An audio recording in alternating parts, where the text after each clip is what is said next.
Bismillahirrahmanirrahim. Bahkan antara manusia dengan binatang sekalipun.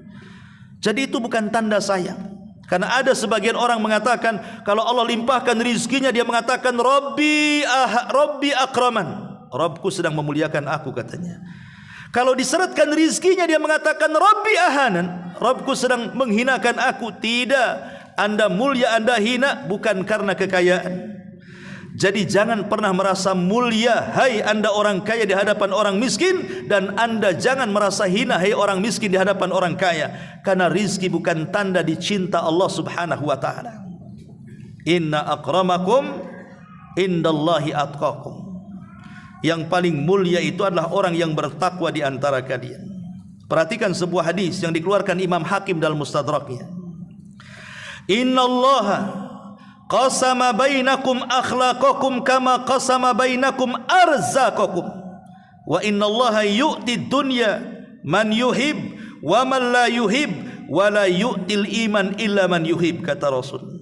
Allah sudah membagi-bagi akhlak-akhlak kalian. Ada yang baik akhlaknya, ada yang tidak baik akhlaknya, kadang baik kadang tidak baik. Itu semua sudah dibagi-bagi oleh Allah. Sebagaimana juga Allah memberikan rizki kalian dan membagi-baginya. Allah memberikan dunia kepada orang yang dicintainya dan kepada orang yang tidak dicintainya. Tapi Allah tidak pernah memberikan iman kecuali kepada orang yang dicintainya saja. Bahkan boleh jadi tanda banyaknya rizki itu istidraj dari Allah. Nabi SAW mengatakan, "Idza ra'aitallaha yu'til 'abda minad dunya 'ala ma'asihi ma yuhib." Kalau engkau melihat, kata Rasul, ada orang diberikan kekayaan sekaya-kayanya padahal dia ahli maksiat dan dia bermaksiat sekehendaknya. Dia tidak salat, dia tidak puasa, dia tidak zakat, dia tidak haji, padahal sanggup. Tetapi dunianya dibukakan selebar-lebarnya. Tapi ada orang salat, rizkinya disyaratkan. Ada orang puasa, rizkinya dikurangi. Kalau ada orang yang kaya di atas kemaksiatan, apa kata Nabi SAW? Fa innama huwa istidraj. Ingat, itu adalah istidraj. Apa istidraj? Sengaja Allah membiarkan dia seperti itu sampai pada waktunya azab Allah akan turun kepada dia, tidak di dunia, di akhirat. Kemudian Rasul membacakan ayat, falamma nasu ma dzukkiru bih fatahna alaihim abwaba kulli syai'in hatta idza farihu bima utu akhadnahum baghtatan fa idza hum mublisun. Ketika mereka lupa dengan peringatan yang diperingatkan kepada mereka, kami bukakan pintu-pintu rizki kepada mereka. Ketika mereka sudah bahagia dengan rizki-rizki di atas maksiat mereka, tiba-tiba kami azab mereka secara tiba-tiba, kemudian mereka pun berputus asa, kata Allah. Ini yang ketujuh. Kemudian yang kedelapan, inna taqwallah wa ta'atahu sababun azimun lirrizqi wal barakati fi. Ingat bahwa bertakwa kepada Allah dan banyak melakukan ketaatan kepada Allah adalah sebab terbesar Anda mendapatkan rizki dan barakah yang banyak di dalamnya.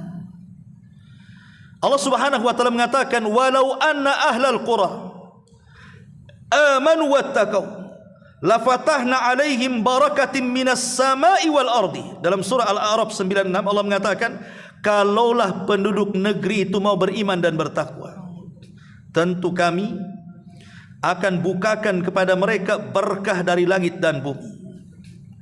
Berkah dari langit dan bumi. Ketika sebuah negeri itu bertakwa, lihat Saudi Arabia, dulunya negeri miskin. Yaman itu negeri kaya. Saudi itu negeri miskin dulu.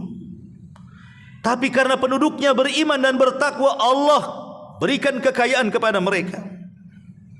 Lihat orang-orang yang berkulit hitam itu, orang-orang Ethiopia. Dulunya kaya negerinya, tapi karena kemudian rakyatnya makin kufur, Allah buat negerinya miskin. Begitulah janji Allah Subhanahu wa taala, kalaulah penduduk negeri itu mau beriman dan bertakwa, kami buka itu berkah dari langit dan bumi itu. Ma'asyiral muslimin yang dimuliakan Allah Subhanahu wa taala. Kemudian yang kesembilan, wal aqsu, dan sebaliknya. Fa innal maksiyata tunkisur rizqa wal barakata. li'anna ma indallah la yunalu illa bi ta'ati. Sesungguhnya kemaksiatan itu bisa mengurangi rizki, atau mungkin tidak, rizkinya tidak kurang tapi berkahnya dicabut. Karena apa yang di sisi Allah tidak mungkin dicapai kecuali dengan ketaatan kepada Allah Subhanahu wa taala. Allah mengatakan, "Dhaharal fasadu fil barri wal bahri bima kasabat aydin nas liyudhiqahum ba'dal ladzi 'amilu la'allahum yarji'un." Allah Subhanahu wa taala mengatakan, rusaknya, tampaknya kerusakan di lautan dan di daratan itu karena ulah manusia. Kita lihat di negeri kita sajalah. Kita lihat ketika ada gempa, ada tsunami, ada banjir, ada angin puting beliung. Berapa banyak bencana-bencana ini yang menghancurkan rumah-rumah mewah, kendaraan-kendaraan bagus, harta-harta yang disimpan, semua hancur. Itu akibat ulah siapa? Kata Allah, "Dhaharal fasadu fil barri wal bahri." Kerusakan di langit dan di bumi itu ulah manusia semuanya. Ya, memang terkadang kalau kita melihat secara ilmiah fisikanya, oh itu karena ada lempengan yang bergeser sehingga terjadi gempa vulkanik, tektonik atau apa namanya. Ya, secara ilmiah fisika memang seperti itu. Tetapi kenapa dia bisa bergeser, pertanyaannya? Dan siapa yang menggesernya? Kemudian terjadi gempa. Ma'asyiral muslimin, harusnya kemudian dikejar tuh pertanyaan itu. Yang membuat lempengan ini siapa? Yang meletakkan lempengan ini siapa? Yang menjadikan bergeser atau tidaknya siapa? Allah Subhanahu wa taala. Kenapa Allah geser? Maka jawabannya dalam ayat ini. Dhaharal fasadu fil barri wal bahri bima kasabat aydin nas. Kerusakan di langit dan di daratan dan di lautan itu kecuali karena ulah-ulah maksiat manusia. Kemudian yang nomor 10, a'zamur rizqi yarzuqullahu bihi ibadah huwal jannah. Tidak ada rizki yang paling besar, yang paling agung yang disiapkan oleh Allah Subhanahu wa taala melebihi surga. Itulah yang disebut dengan rizqun sa'id dalam mukadimah tadi, rizki yang naik. Rizki yang paling besar adalah surga. Maka mintalah kepada Allah Subhanahu wa taala surga. Rasul mengatakan, "Idza sa'altumullaha fas'alil firdausil a'la." Kalau engkau meminta kepada Allah, jangan minta yang lain, kata Rasul. Mintalah surga firdaus yang sangat tinggi dan paling tinggi. Fa innahu a'lal jannah wa saqfuhu arsyur rahman. Karena surga firdaus, surga yang paling tinggi, dan atapnya langsung arsy Allah Subhanahu wa taala. Minta kepada Allah surga. Ma'asyiral muslimin yang dimuliakan Allah Subhanahu wa taala. Imam Ibnul Qayyim rahimahullah taala mengatakan, "Man lam yadkhulil jannata fid dunya, lam yadkhulil jannata fil akhirah." Siapa yang tidak masuk surga di dunia, surga dunia, maka dia tidak akan pernah masuk surga di akhirat. Saya ulang, siapa yang tidak masuk surga di dunia ini ada surga. Kalau orang tidak masuk di dunia, dalam surga dunia ini, maka dia tidak akan pernah masuk surga di akhirat. Apa maksudnya? Dan apa yang dimaksud surga dunia ini? Kata Imam Ibnul Qayyim rahimahullahu taala, surga dunia adalah itmi'nanul qalbi, ketenangan hati, itulah surga dunia. Dan inilah rizki yang paling agung yang Allah berikan di dunia. Rizki yang paling besar di dunia itu adalah ketenangan hati. Sebab dengan tenangnya hati kita bisa beribadah. Dengan tenangnya hati kita bisa mencari rizki sesuka kita. Dengan tenangnya hati kita bisa berzikir dan begitu seterusnya. Dan tenang hati tidak mungkin didapat kecuali dengan ilmu pengetahuan. Dengan duduk di majelis ilmu, dengan banyak berzikir dan begitu seterusnya. Itulah surga yang sesungguhnya. Dan neraka yang sesungguhnya di dunia adalah ketika sempit hati. Lihat orang-orang yang sempit hati itu akhirnya gara-gara faktor ekonomi bunuh diri. Sempit hatinya. Gara-gara kemudian faktor sempit hatinya, yang tadinya berkawan jadi berpisah, yang tadinya suami istri jadi bercerai, yang tadinya bersaudara jadi bertarung, berperang dan begitu seterusnya. Ma'asyiral muslimin yang dimuliakan Allah Subhanahu wa taala, dari sini kita tahu bahwa surga di dunia itulah ketenangan hati. Dan surga di akhirat itulah rizki yang paling besar yang Allah sediakan bagi orang-orang yang beriman. Kemudian yang nomor 11, tawakal dan rizki. At-tawakkul war rizki. Rizki itu juga ditentukan dengan tawakalnya kita kepada Allah. Kalau kita kuat tawakalnya kepada Allah Azza wa Jalla, Allah tambah rizki kita. Tapi kalau kita hilangkan tawakal kepada Allah, maka Allah akan seretkan rizki kita. Nabi SAW mengatakan, "Lau antum tatawakkaluna 'ala Allah haqqa tawakkuli." Kalau engkau, kata Rasul, bertawakal dengan sebetul-betul tawakal kepada Allah, la ruziktum, kalian akan diberikan rizki, kama yurzaqut thair, seperti Allah memberikan rizki kepada burung. Yaghdu himasan wa taruhu bitanan. Burung itu pergi dalam keadaan lapar, pulang sudah kenyang, bisa memberi makan anak-anaknya. Siapa yang mengarahkan burung itu? Padahal burung tidak punya titel S1, S2, S3 sampai profesor. Mereka tidak sekolah. Mereka tidak punya skill seperti manusia. Ya. Tapi bagaimana Allah arahkan kemudian burung kepada rizkinya dan bisa memberi kemakan anak-anaknya? Itu karena tawakalnya. Maka kalau kita tawakal kepada Allah seperti tawakal burung, maka Allah akan berikan rizkinya kepada kita. Orang yang tidak tawakal itulah yang diseretkan rizkinya. Seperti orang yang malas-malas, akhirnya kemudian apa? Ujung-ujungnya nongkrong di lampu merah, dicetlah badannya semuanya, minta-minta, kurang tawakal. Akhirnya pendapatannya seperti uang hantu, dapat uang banyak pun kayak hantu. Dari mana dapat, kemana pula dibelanjakan, tidak tahu. Tidak kaya-kaya hidupnya seperti itu. Ma'asyiral muslimin yang dimuliakan Allah Subhanahu wa taala, maka penting tawakal kepada Allah itu, karena itu sebab pembuka pintu rizki bagi kita. Kemudian yang nomor 12, bahwa di antara bertambahnya rizki itu karena kita pandai bersyukur kepada Allah. Allah mengatakan dalam surah Ibrahim ayat 7, wa idz ta'adzana rabbukum la in syakartum la azidannakum wa la in kafartum inna adzabi lasyadid. Kalau kalian pandai bersyukur, ku tambah. Kalau kalian tidak pandai bersyukur, ku azab, kata Allah. Lihat Qarun. Tidak ada manusia yang lebih kaya dibandingkan Qarun. Sampai hari ini, bahkan sampai kiamat.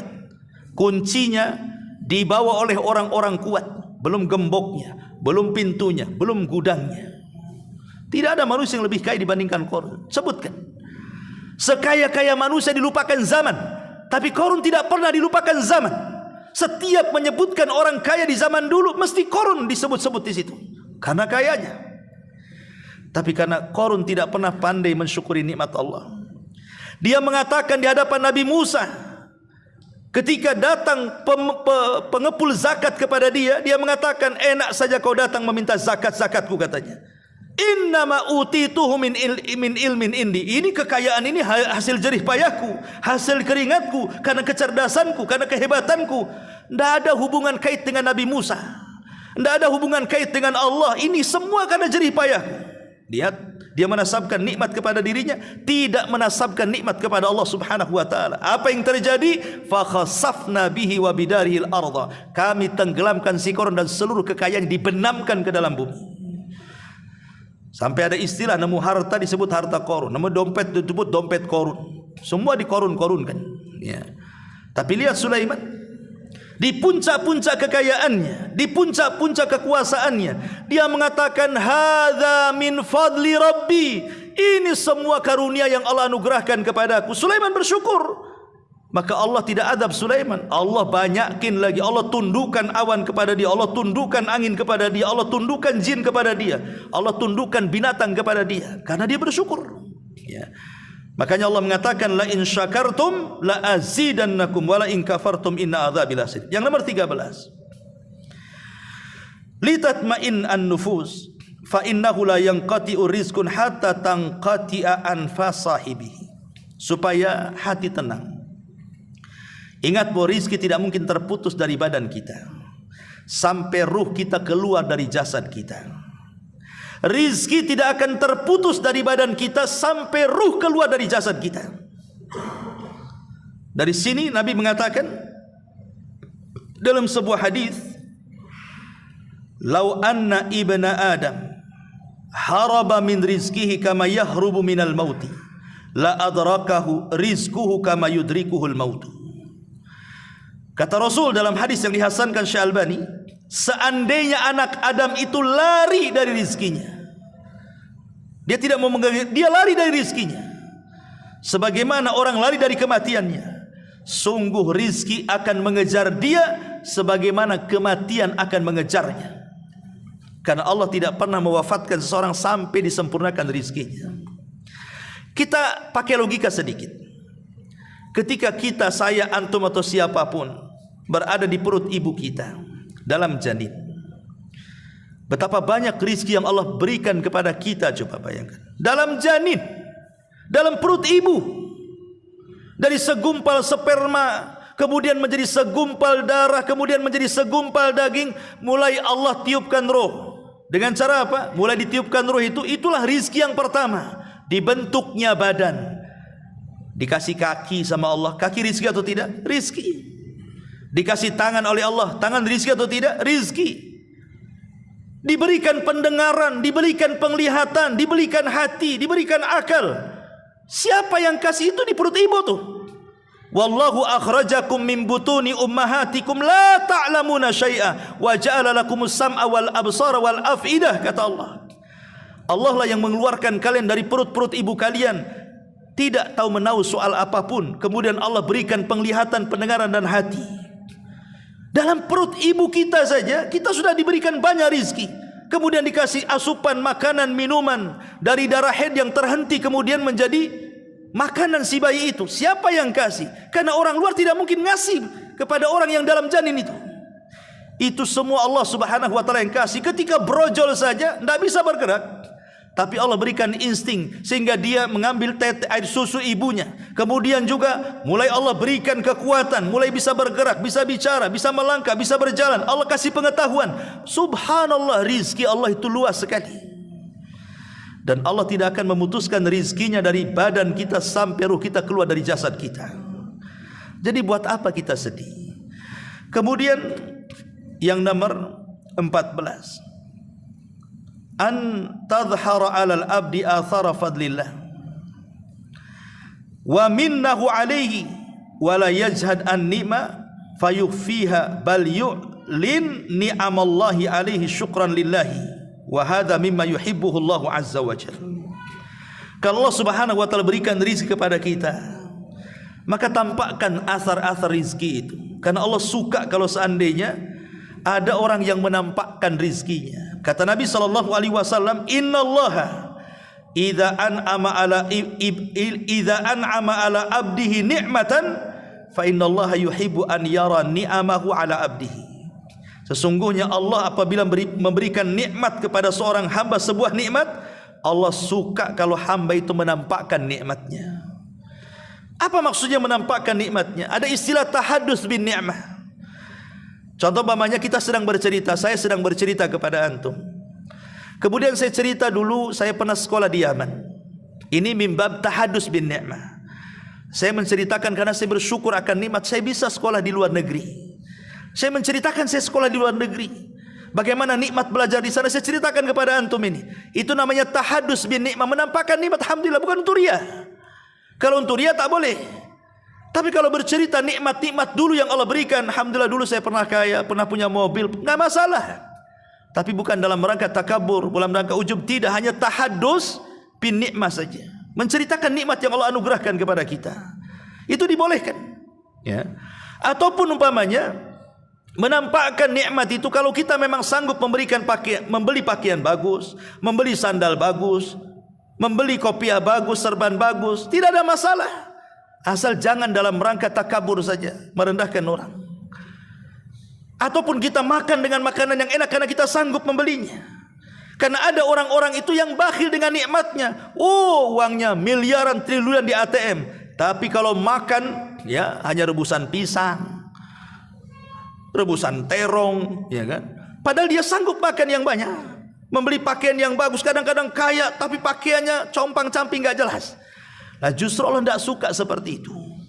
Tampakkan nikmat itu, tapi bukan untuk ujub dan kesombongan, gitu maksudnya. Ma'asyiral muslimin yang dimuliakan Allah Subhanahu wa taala. Kemudian juga yang nomor 15, al-ihsan ila ibadihi. Kalau Allah berikan rizki kepada kita, berbuat baiklah kepada orang, berbagi dengan yang lainnya, bersedekah, berinfak. Antum yakin dan harus yakin bahwa harta yang kita sedekahkan tidak mungkin berkurang, bahkan bertambah dan bertambah. Ini sabda Rasul, ma naqasa min mali sadaqah bal yazdad bal yazdad bal yazdad. Tidak mungkin berkurang harta yang disedekahkan, bahkan bertambah. Bahkan setiap pagi malaikat diturunkan Allah, kemudian mengatakan, malaikat berdoa kepada kita manusia, ya Allah, siapapun yang pagi ini ada manusia berinfak, maka lebarkan rizkinya. Siapapun yang hari ini manusia menahan rizkinya, maka seratkan tuh rizkinya. Malaikat mendoakan setiap pagi, ya. Kemudian yang nomor 16, cepat-cepat saja. Hendaklah seseorang qanaah, an yambagi an nardha biqasamir razzaq. Harus qanaah, menerima apapun yang diberikan Allah dari rizki, karena itu terkadang terbaik bagi kita.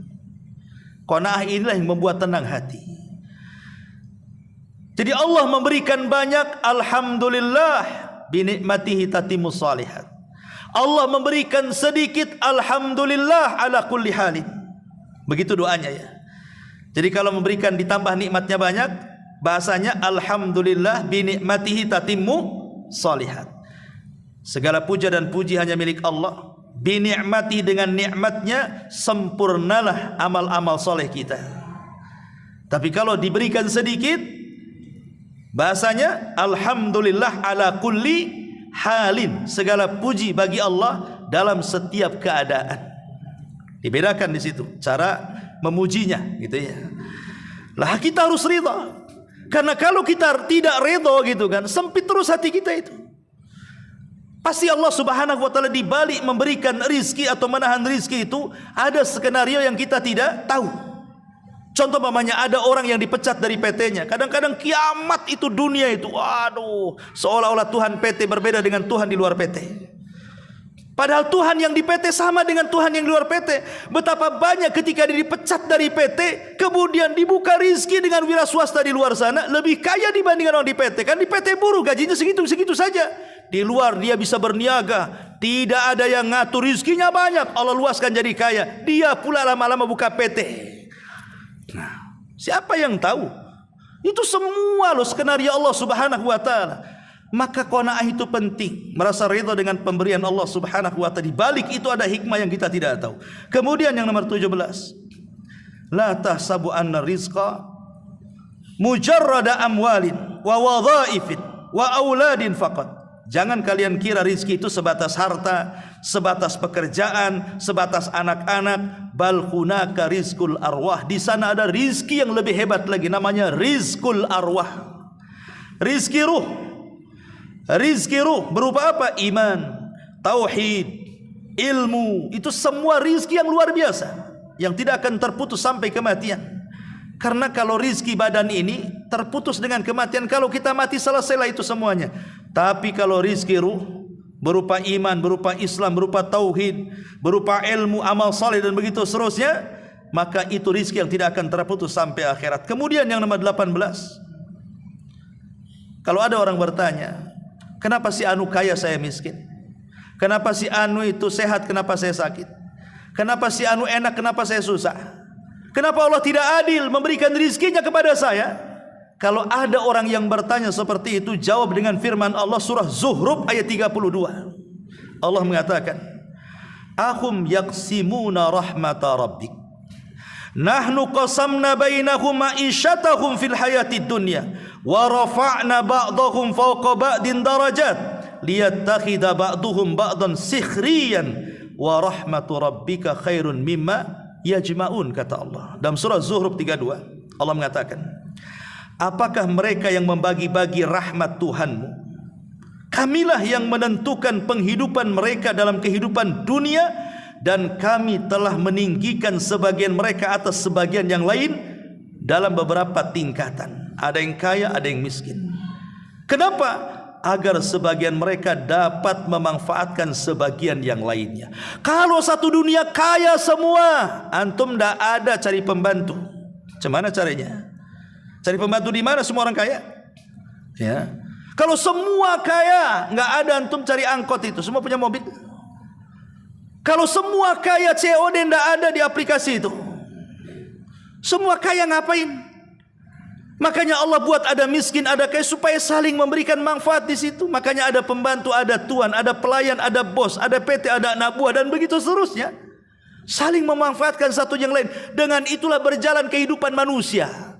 Kalau semua orang miskin susah juga. Kalau semua orang kaya susah juga. Ketika ada si miskin dan si kaya, nampak geliat kehidupan manusia. Itu hikmahnya.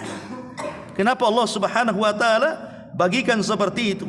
Agar sebagian mereka dapat memanfaatkan sebagian yang lainnya. Rahmat Tuhanmu lebih baik dari apa yang mereka kumpulkan. Yang nomor 19, al-iman bismillahi ar-razak. Kalau kita mantap beriman dengan Allah itu zat yang memberikan rizki, yujibu lil abdi dawam al-iftiqari wal hajati ilallah. Kalau kita sudah yakin bahwa satu-satunya yang memberikan rizki adalah Allah, maka semakin berhajatlah kita kepada Allah, semakin meminta kepada Allah, semakin tunduk kepada Allah. Jangan minta kepada siapapun. Kalau kita ada masalah rizki, jangan ngadu di Facebook percuma. Jangan main TikTok pula. Di TikTok antum kemudian berkuar-kuar soal kemiskinan. Minta kepada Allah kekayaan. Tidak usah mengadu kepada siapa-siapa. Mengadulah kepada Allah Subhanahu wa ta'ala. Dan yang terakhir tentunya, perbanyaklah istighfar, perbanyaklah taubat kepada Allah Azza wa Jal. Karena istighfar dan taubat sebesar-besar sebab Allah akan memberikan rizki kepada kita, sebagaimana perkataan Nuh kepada kaumnya, faqultu astaghfiru rabbakum innahu kana ghafara yursilis sama alaikum midrara wa yumdidkum bi amwalin wa banin wa yaj'al lakum jannatin wa yaj'al lakum anhara. Aku katakan, kata Nuh, perbanyak istighfar kepada Rabb kalian karena Dia zat yang Maha Pengampun. Kalau kalian banyak istighfar, Allah akan hujani kalian. Allah akan berikan harta dan anak-anak kepada kalian, dan Allah akan lebatkan hutan-hutan kalian sehingga kalian memanfaatkan buah-buahannya, dan Allah akan aliri sungai-sungai kalian, sumur-sumur kalian, tempat-tempat air kalian. Itu disebabkan istighfar dan taubat. Tetapi ikhwatu fiddin, dari semua rizki yang Allah Subhanahu wa ta'ala anugerahkan kepada kita, yang paling besar apa? Rizkul hidayah. Tidak ada rizki yang lebih besar di dunia ini melebihi rizki kita dapat hidayah. Dimulai daripada hidayatul Islam, hidayatul iman, hidayatul sunnah, hidayatul ibadah. Ini 4 perkara ini sebesar-besarnya rizki. Dari hidayah itu, pertama Islam. Ini rizki terbesar bagi kita. Sebab kalau kita di luar daripada Islam, bukan hanya di dunia rugi, di akhirat masuk neraka dikekalkan di dalamnya, tidak mendapatkan rizki surga. Kemudian hidayatul iman. Setelah Islam, iman. Setelah iman baru sunnah. Setelah sunnah baru ibadah. Itu semua adalah rizki terbesar.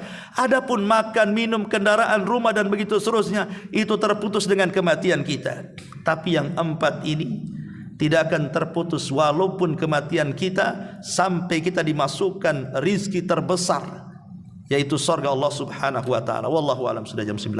Subhanakallahumma bihamdika asyhadu an la ilaha illa anta astaghfiruka wa atubu ilaik.